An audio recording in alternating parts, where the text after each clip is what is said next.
10. Amen. Praise the Lord. Glory to God. Good morning. Genesis chapter 28, verse 1 hanggang 10. Verse 1, And Isaac called Jacob, and blessed him, and charged him, and said unto him, Thou shalt not take a wife of the daughters of Canaan.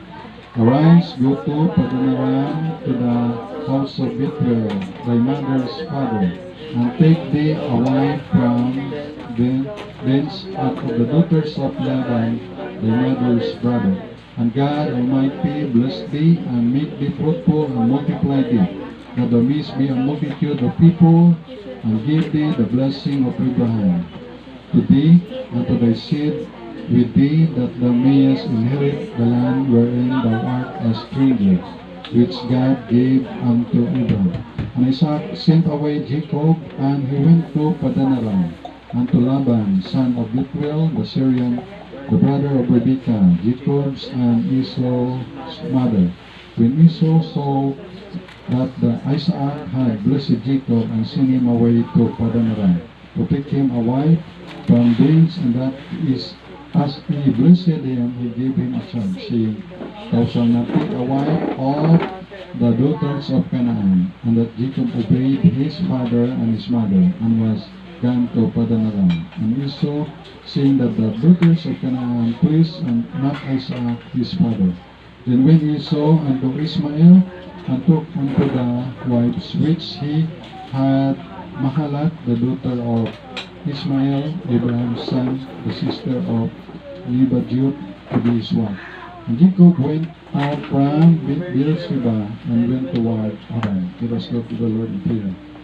Our God, our loving Father in heaven, thank you, Lord, sa rayong adlaw. Thank you sa iyong salita. Bless your word. Help us, help me, sweet Holy Spirit, at patawad sa aming kasama pagkulang. Bless ang message namin, pindihan ng bawat isa, maging blessing spiritually in Jesus Christ's name. Amen. Ang title ngayon ay Jacob Obey God's Plan. Jacob Obey God's Plan. Si Jacob ay sinunod na yung plano ng Diyos. Kaya dito sa verse 1 ay ang instruction dito ni Isaac, tatay niya, to Jacob. Ano Isaac called? Jacob, tinawag ni Isaac si Jacob. Of course, si Jacob ang lulo niya ay si Abraham. At pinagpala siya at charge him. Meron tong personal instruction si Isaac kay Jacob. At sinabi sa kanya, Thou shalt not take a wife of the daughters of Canaan. Huwag kang kukuha ng maging asawa mo, Jacob, sa mga anak ng Canaan. Yung nakatira kasi doon sa lupain na yon, na promised land, ay mga Canaanites, daughters of Canaan. Bakit hindi ayaw ni Isaac na mag-asawa si Jacob doon sa lugar na yon ng Canaan? Yung reason, because they worship Baal.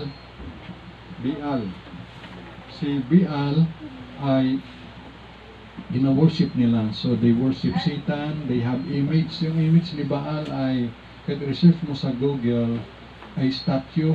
Ang itsura niya, ang mukha niya like kambing yung ulo, pero may paa at may kamay ng tao. Yan si Baal.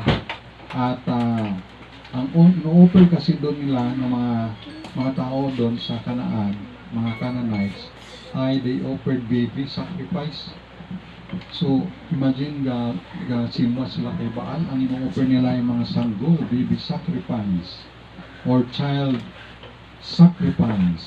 Kahit sa Amerika nga ginagawa nila yan na sabi na nag-offer sila ng baby sacrifice through abortion. Diba sa Amerika, thousand, millions ng mga baby ay na-abort. So, parang gina-offer din nila sa kay Baal, napatay ka agad yung baby pa lang na inosente.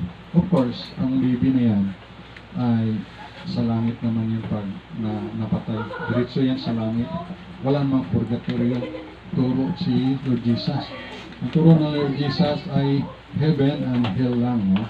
Walang purgatory. Okay? So, they offered baby sacrifice or child sacrifice.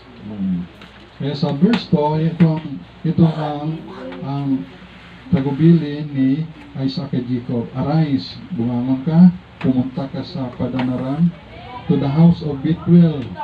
Punta ka sa house ni Bethuel, thy mother's father, ay nanay mo na tatay. Ibig sabihin ay kamag-anak rin nila. Kamag-anak.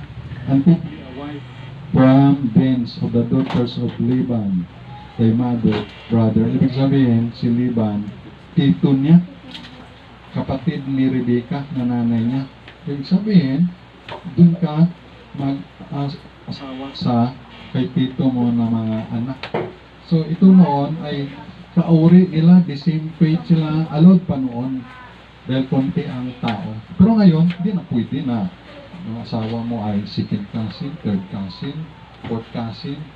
So hindi pwede. Kasi sa ngayon time na marami na tao at ang maging anak nyo ay mga maging panahon, yung abnormal, may abnormalities na. So, pero kung yung pero kung mga 5th cousin siguro o 5th, 6th o 7th cousin ay pamalayo na ay pwede na. Pero yung mga masyadong malapit, mga 2nd cousin or 3rd, 4th, medyo so palampasin na siguro yung 4th, mga 5th to 7th to 8th. Pero kung agad maaari para wala ka ng agam-agam na baka ang maging baka ang abnormality o hindi naman siguro mongoloid, no? Ang mongoloid na. So, paano lang, pwede na, iba na lang. So, yun ang lingguan ni Isaac kay Jacob na doon ka pumunta sa lugar niyo kung saan pinanggalingan ni mama mo. So, yun ang bilin ni Isaac kay Jacob. So, application naman sa atin time, kung mag-asawa ka, ay of the same faith. Sabi mo, bakit itong na-studihan ko at itong tugto sa pag-asawa mo? Kasi pero mayroon itong importansya man sa akin sa mga people. In the future, mabatian, mapakinggan ang kaganila. So, of the same faith dapat, ibig sabihin ay, pareho kayo naniniwala na si Lord Jesus ay Diyos. Ay kung meron kasing grupo ay, Christian naman na kami. Pero, hindi sa naniniwala na si Jesus Christ ay Diyos. Tapos ito ang naniniwala, conflict naman yan. At sa ngayon naman ay marami naman yung mga Baptist believers. Meron ako napakinggan na yun lang ba yun, yung hindi ako makamali, ang mga Baptist churches all over the Philippines, abot ng mga 30,000. Basta ang dami, kahit dito sa Kalibusan, mga 8 siguro. 8 o 10 sa mga bari-bari, iba. Pero kung kay Dr. Gisalva Avero, Baptist, so acronym, letter B, kung sa tunay ang Baptist distinctive ay, BI, Bible is the final authority. Yung A, so Bible alone. At ito nga, faith and practice, yung ating panampalataya ay nakabase sa Bible. At ating practice kung nasa Bible rin. So, Bible alone. Sola Scriptura.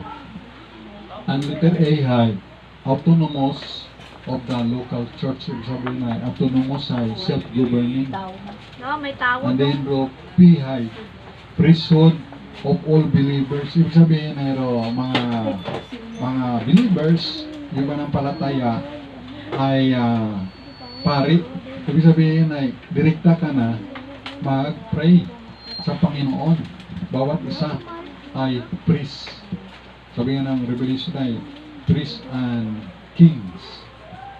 Okay, nagets nyo na ibig sabihin bawat isa kinyo ay pwede na magdirekta na mag-pray sa Panginoon, direkta priesthood of all the believers. Bukunit, dadaan ka pa sa pare, magkumpisar, kundi diretso ka na sa Diyos na magkumpisar ng iyong pasalamat or hingi ng tawad.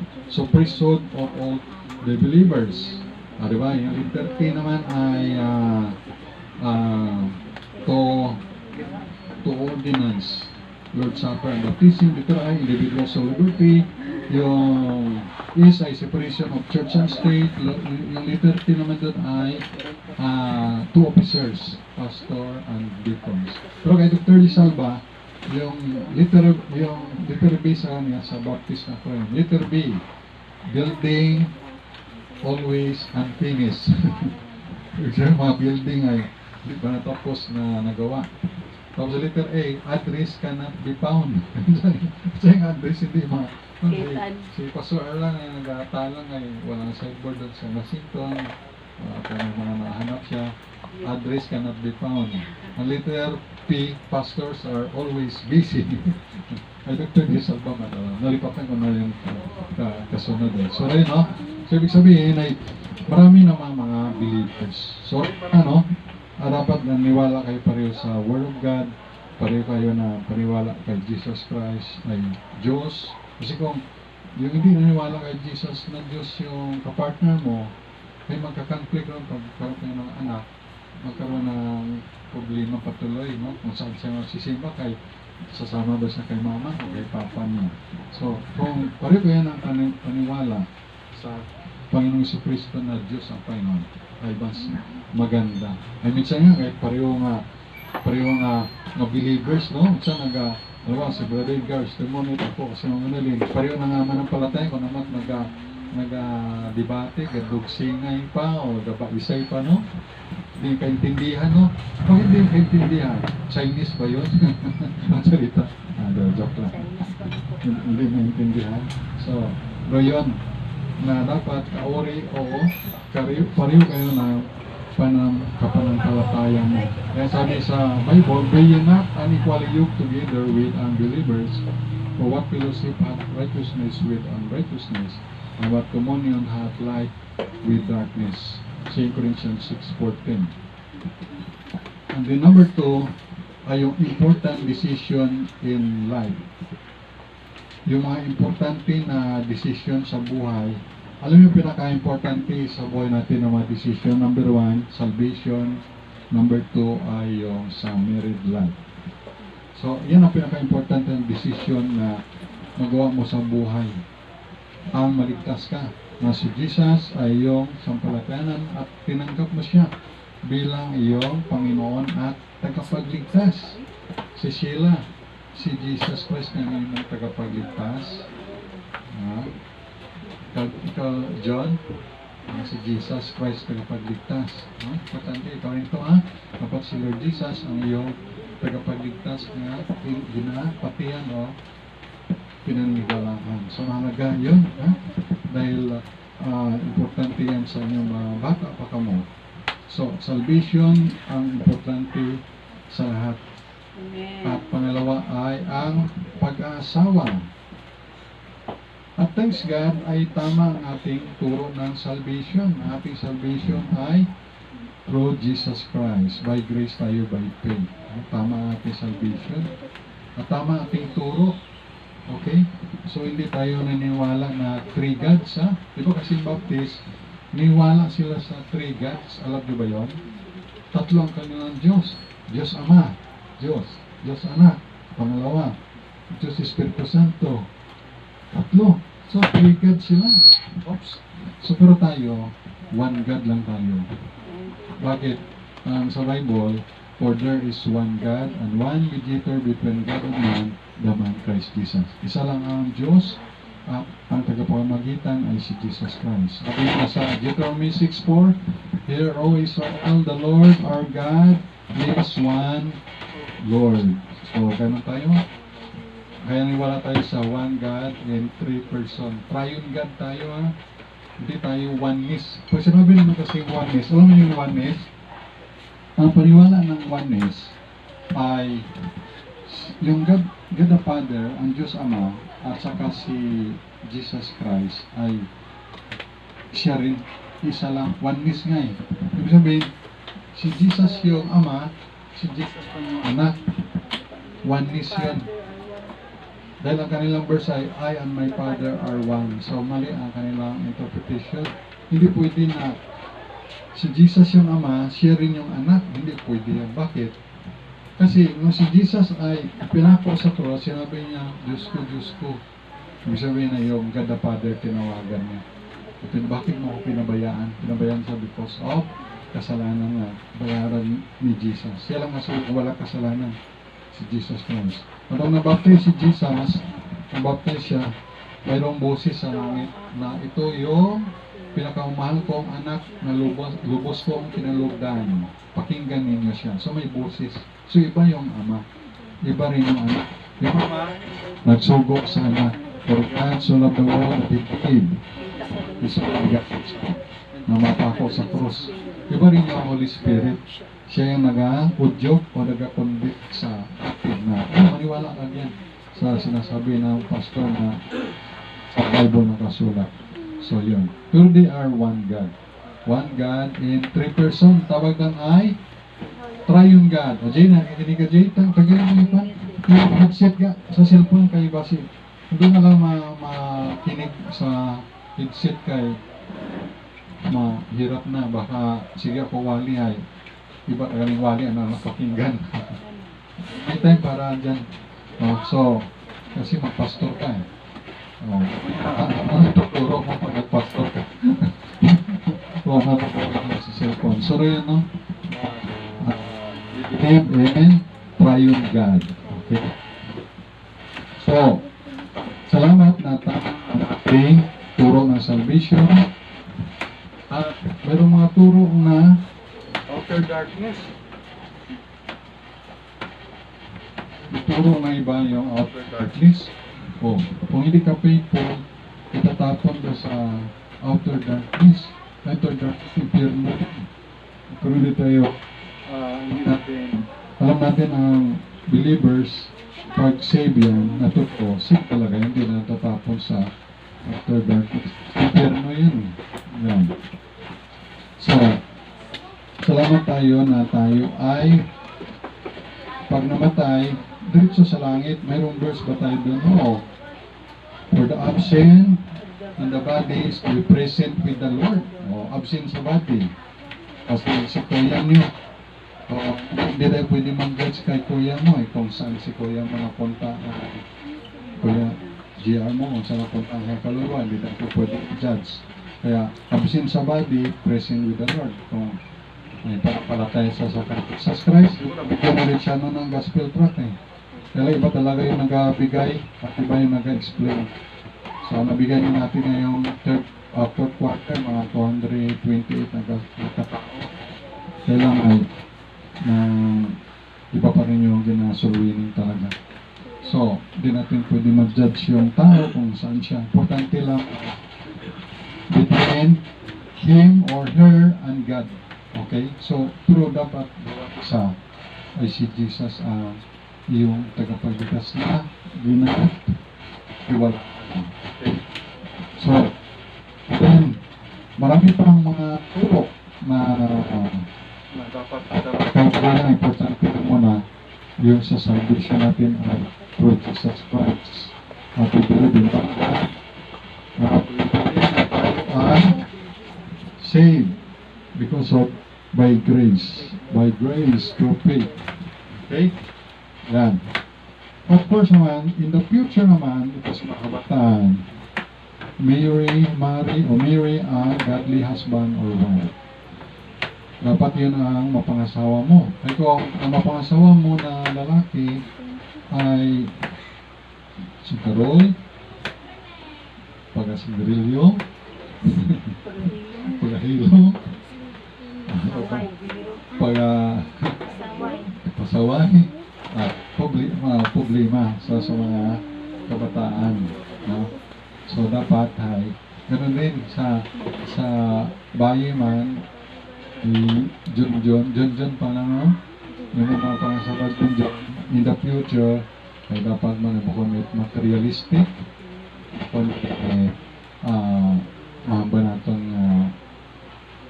matapobre. Hindi yan kasi yung kanin, no?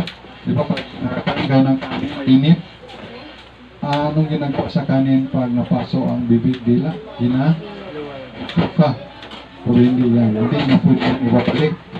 Hindi na pwede balik mo kay nanay niya yan. Pero contrary ito sa ginawa na kambal niya. May itso sa verse 6, verse 8, and verse 9. Then sabi niya, ayaw man ni Tatay Isaac na mangasawa ko sa mga Canaanites. Doon siya kumuha sa kay Ismael. na mga anak o apo. So, sinuwan niya. Unlike kay Jacob obey God's plan. At dahil ginawa yan, na inobey niya, so dahil nabisulog ng God's plan, nagkaroon ng blessing. Blessings followed sa verse 1. So, verse 1, and Isaac, bless him. Bless siya, natatay ng Isaac. Bless.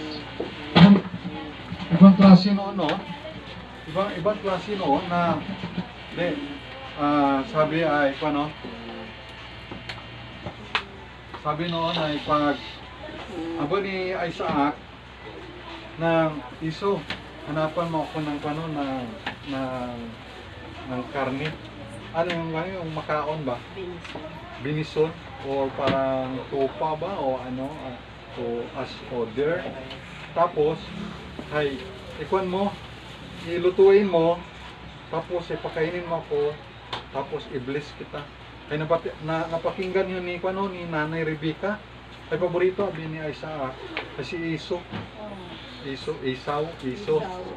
ang pagpronounce ay Esau sa Tagalog. Ay paborito ni Isaac si Esau, kakambal yan ni Jacob. Paborito naman ni Rebecca ay si Jacob. Ay si Esau ay mabalbon siya. At ang trabaho ni Esau ay mangaso siya, hunter.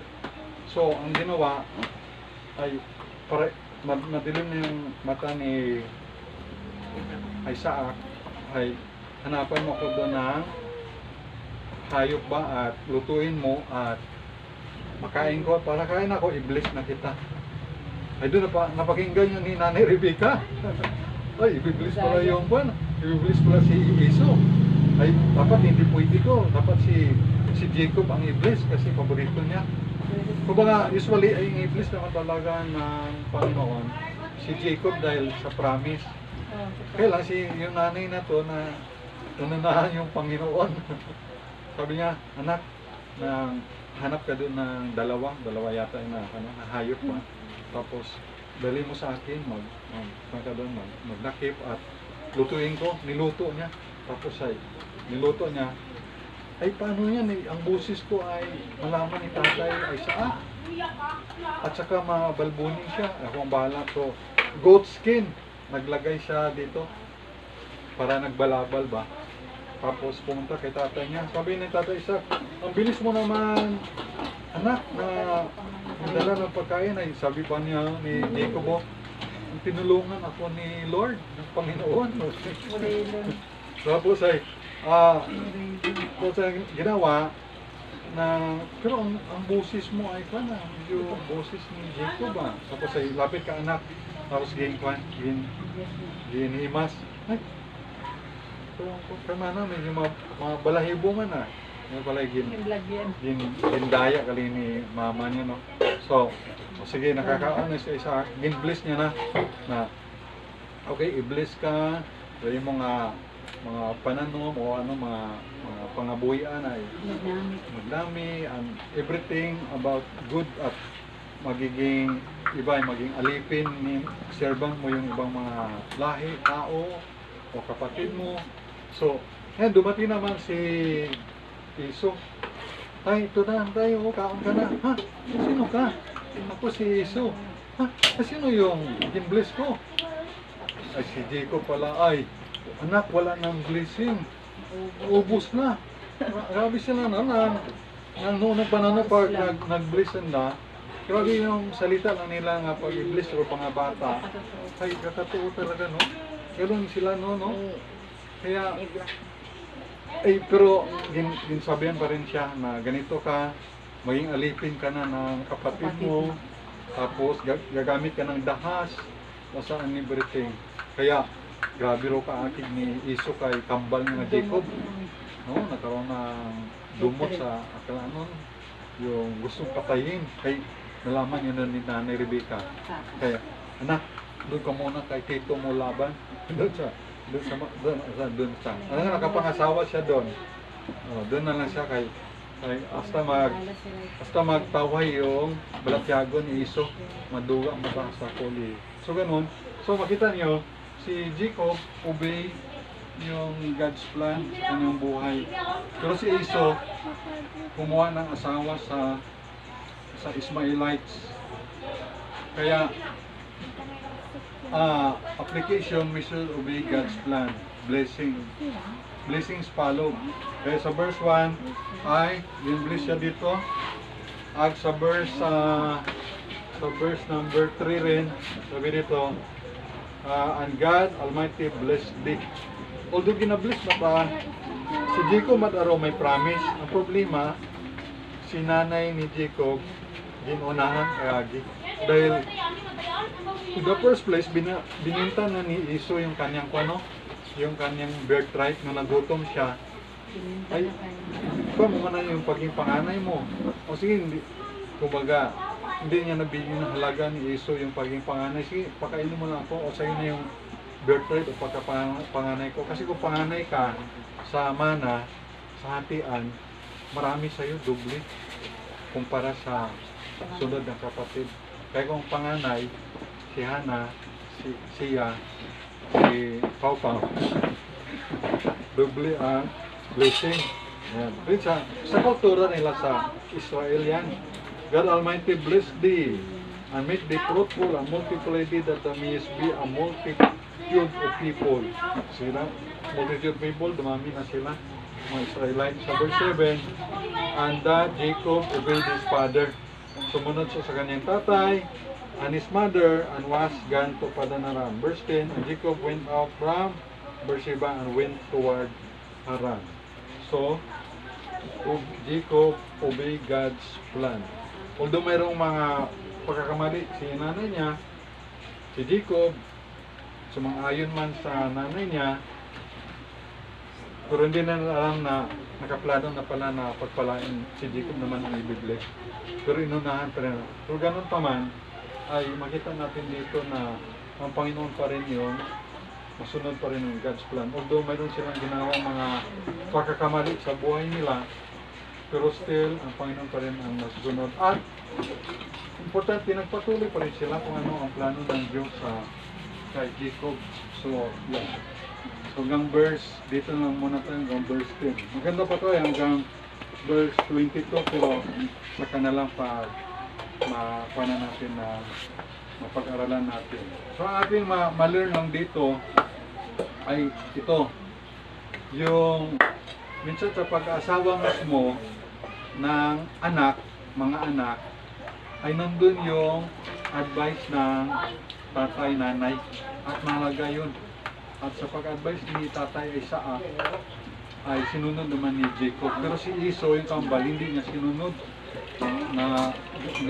Although hindi naman siya sa Canaan daughters nag-asawa dun sa Ismael, yung kay Hagar. Pero hindi pa rin yung 100% dapat. Sana kay Esau, no? Ay, doon pala siya kukuha si kambal sa lahi ni nanay. Doon rin na sana ako. No? Doon sana kung siguro kung sinunod niya si Isaac at si sumama kay Jacob, no? At alisin niya na yung galit, no? Maging iba pa rin storya siguro. Maging mas the best pa.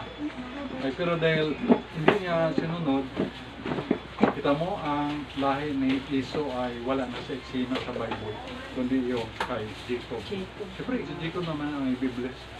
Kaya may mali man kasi si Esau at bininta niya yung kanyang paging panganay, yung birthright niya. So, minsan sa pag-asawa, medyo advance nga ito sa kanila, no? Sa mga dalaginding. Makinig kayo. Makinig. Ha? Advance yan ng topic ko sa inyo. Na mahalaga yung payo ng mga magulang nyo sa pag-asawa pa. Kasi hindi yan kanin na pag nag-asawa, napasok ka na luluwal mo. Hindi pwede yan na nakaway kayo ng mga asawa mo ay uwi ka na lang doon sa nanay mo. Di ba? Oo. Hiwalay na agad, mali naman yun. Hindi, ang solusyon ay hindi paghiwalay.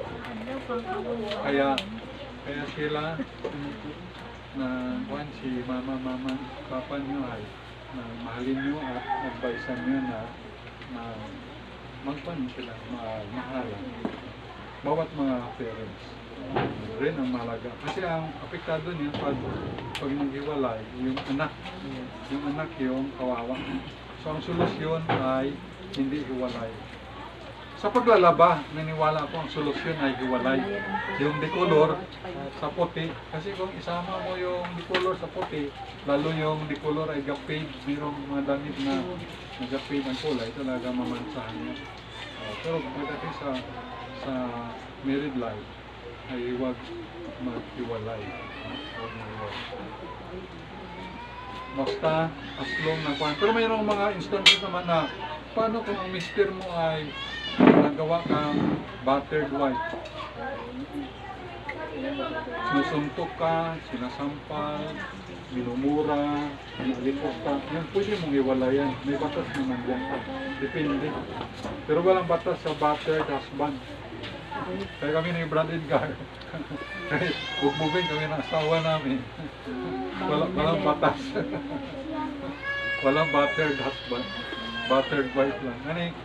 Ano yung batas ay pabor sa mga babae, no? Sa mga bata. So maganda naman mga bata. Si Bira naman kasi mga battered husband. So, yun sa pag-asawa.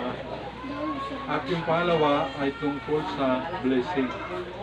Yung blessing lang ay yung paaman, dagdag lang na pag sumunod ka ay may mga blessing ang Panginoon. Okay? Of course, siyempre, sa kauri mo. Ibig sabihin, the same faith.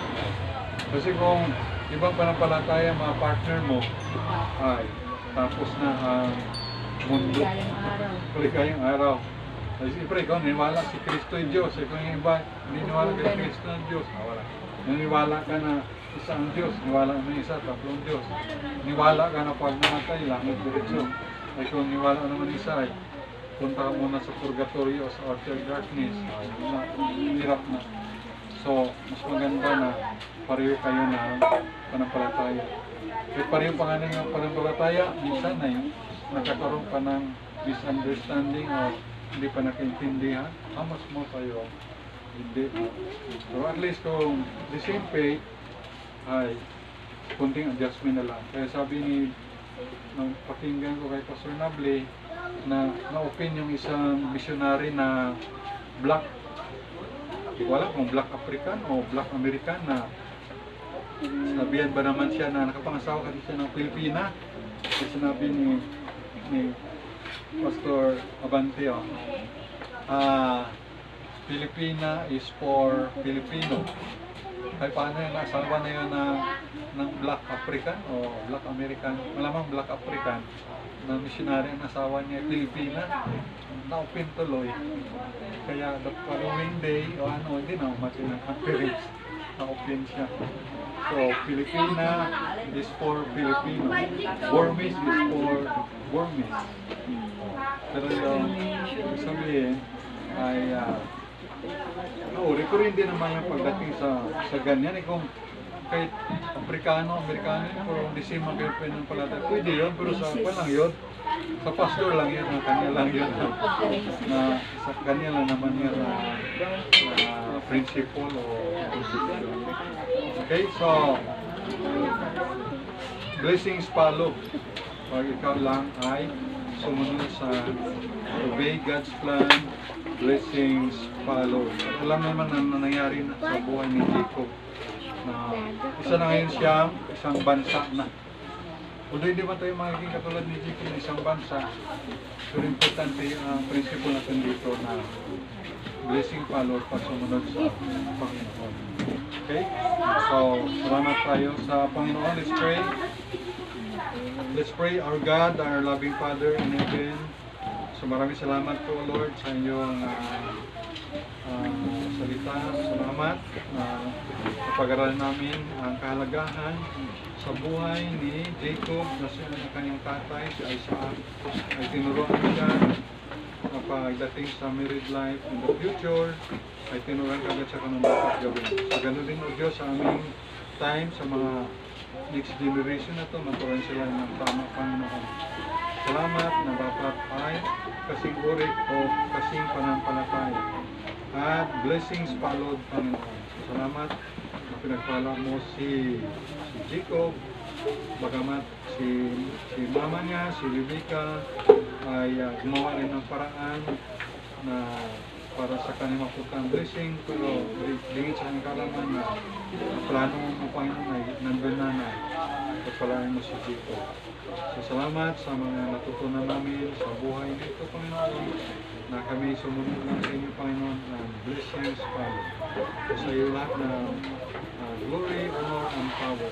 Lord, we pray, anak mo dito, meron silang mga kailangan.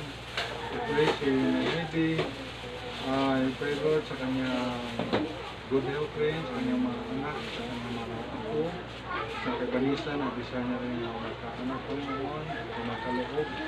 We pray naman si Sister Doris, Lord, nasa ICU sa Panay Hospital, healing sa kanya sa blood clot sa kanyang katawan. We pray, Lord, na malusaw, at we pray, Heavenly Father, your healing at financial provision. Ngayon kay Sister Monique, yung mga bukol rin sa katawan niya, yung mga malusaw din. Lord, we pray, Father, malusaw, in Jesus Christ, madaan sa mga gamot or sa mga kinakain sa lifestyle, sa diet. Panginoon, we pray rin. We pray man si Stephen, Lord, i-bless naman siya sa financial, sa pag-graduate ni May Jomar, at yung mga plano na pag-aaral sa wisyo, na Panginoon, provision, at hiling mo kay Brother Bo sa kanyang paa, ang tunang may rayuma, arthritis, hiling mo Panginoon wisdoman, ang dapat kainin, at kay Brother Edgar, total complete healing sa kanyang mga paa, kanya, magkaroon siya ng driver's license, professional. Si Sister Monique man, may pasa niyang mga loan, may siguro nila, may pasa nila mga loan, hindi sila mag-loan o hindi mag-invest sa mga dito. Ito yung mga kabataan dito, pagpalain mo sila. At ang youth camp, sa April 1 hanggang 3, release na youth sa Washington. At yun, Lord, we pray man sa namanalin, sa mga estudyante niya, sa mga bawat isa dito. At comfort man kay sa Nieves family, Kila, Junjun, comfort man sa kapatid nila na namatay, Lord, at pray na sa salvation nila mga kapatid. Bawat isa nandito, Lord, at kung may nakalimutan na pray, nilapit naman sila. Tulungan nyo, sila Sia, sila Lily, si Jomar, Hanibidi sa pag-aaral, si Colin, si Aliyah, Luisi, Cherto, si Caitlin, si Crystal, Lord. We pray man si Papa, ma-regular na siya, Lord, sa trabaho niya, sa fisheries namin, kung ano mga department, national government, labor, Lord, na ma-regular siya, gabay man yung mayor, kapitan, at ma-regular sa work si Papa under sa national government. At salamat na marami pala yung giving, sa material, at yung blessor, makasupport kami sa foreign local ngayon last month of December, kapadala ng January. Pala niyo ang mga source of income, mga anak, at bless mo bawat isa sa amin dito sa website ng isa online. In Jesus Christ's name, at pray namin, Lord, ang mga Israelites, bless them and pray for the peace of Jerusalem, salvation ng mga Jewish people, even the Arab people, salvation nila. In Jesus Christ's name, amen. Amen. God bless. Morning.